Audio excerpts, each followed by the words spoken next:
මේ පොල් ගෙඩිය ගහපු කෙනා පුල්ලෑර දෙයියන්ගෙන් ඉල්ලුවේ මට හොඳක් වෙලා තොපිට හොඳක් වෙන්න එපා කියලා හිතාගෙනද වීඩියෝ එක නරඹන්න මගේ මේ පුංචි රටේ වටිනා මිනිස් ජීවිත බේරා ගැනීමට උදව්වක් කළා කියලා හිතනවා නම් පමණක් අපි අසරණ නෑ YouTube channel එක subscribe කරන්න, like කරන්න, share කරන්නත් අමතක කරන්නට එපා මිතුරුනි.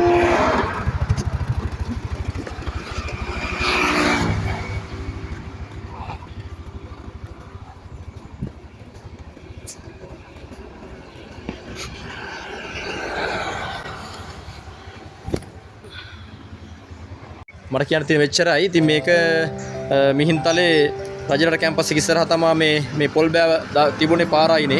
ඉතින් මේ පාරේ තිබුණේ මේක බයික් එකක් එහෙම ගියා නම් ලොකු අනතුරක් වෙන්න තිබුණා. කුලර දෙයන්ගේ ආරක්ෂාව පතලා තමයි මේ ගහලා තියෙන්නේ. නමුත් මේ පොල් බෑව තිබුණේ පාර මැද ওই ස්ථානේ තමයි අර ස්ථානේ තමයි මේ තිබුණේ. මෝටර් සයිකලයක් හෝ සාමාන්‍ය පයින් යන කෙනෙක්ගේ හරි කකුලක් මේ සමහර කකුලක් තුවාල වෙන්න පුළුවන්. තව දෙයක් ඉතින් බයික් එකක් මේ කකුලේ කියන ජීවිත හානියක් පවා සිද්ධ වෙන්න තිබ්බා. මොක්සී කල්පනාවකින් තොරව කරපු වැඩක් කියලා මට හිතෙනවා මේ. ඉතින් මේ තියෙන්නේ පුල්ලෑර කෝවිල මිහින්තලේ. මේ තියෙන්නේ රජරට කැම්පස් එක. ඉතින් මේ පුල්ලෑර කෝවිල ළඟ තමයි මේක වෙලා තිනවා. වීල් එකක් තමයි මම දැක්කේ. ඉතින් ඊට පස්සේ ඉතින් මම නතර කරලා ගත්තා. ඉතින් මේකෙන් ලොකු අනතුරක් වෙන්න තිබුණා.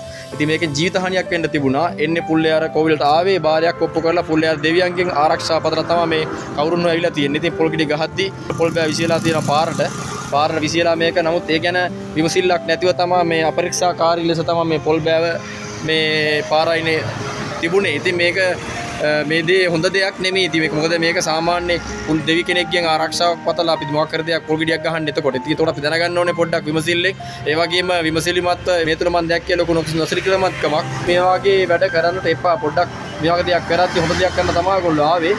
කවුරුන් හෝ ආවේ. ඉතින් මේ වගේ දෙයක් කරනකොට අනිවාර්යයෙන්ම පොඩ්ඩක් විමසිලිමත් වෙන්න. තවත් කෙනෙක්ගේ ජීවිතයක් ගැන හිතන්න. ඉතින් මේකේ ලොකු අනුතරක් ජීවිත හානියක් පවා වෙන්න තිබුණා. ඉතින් මම කියන්නේ මෙච්චරයි. ඉතින් මේ වගේ අනුතුරු වන දේවල් මේ පොඩ්ඩක් වළක්වන්න. ඔය S2 අපිට විශ්වය තුලින් අපට සබහාදාමයෙන් මේ S2 ලබා දීලා තියෙන්නේ මේ වගේ දේවල් ගැන හොයන්න. තමන්ගේ ශරීරයේ තමන්ගේ ආරක්ෂාව ගැන හිතන වගේම මේ වගේ දේවල් තවත් කෙනෙක්ගේ ජීවිත හානියක් සිදු වෙන අවස්ථාවන් දැක්කම පස්සේ ඒවා මගහරින්න උත්සාහ කරන්න කියලා තමයි ඔයගොල්ලෝ සියලු දෙනාගෙන්ම ඉල්ලා සිටින්නේ.